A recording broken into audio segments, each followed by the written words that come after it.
Yeah.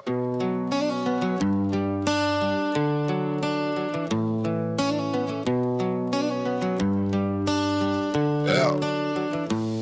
Tam se vás teď, co pro vás znamená rap. Všichni znázorňují v textech jenom šlapky chlasta fet. Pak koukáte na zprávu, kde Katka Kolarová ho nahrazuje, vrací tep. Yeah.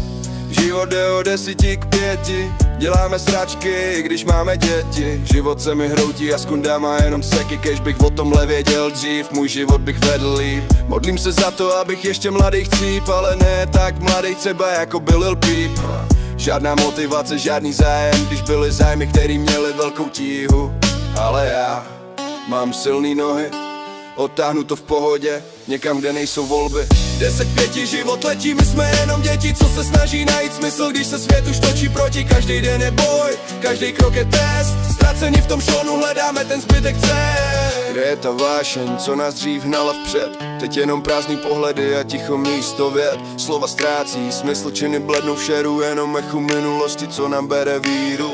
Zámky se lámou, dveře zůstávají zavřený, naše duše volají, ale hlasy jsou zlomený.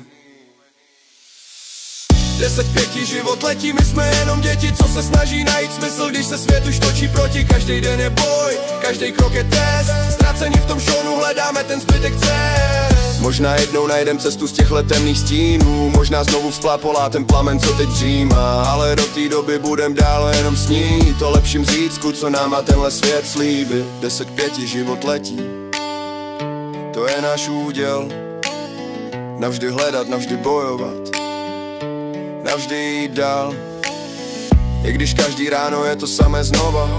10-5 naše cesta, naše slova, naše slova.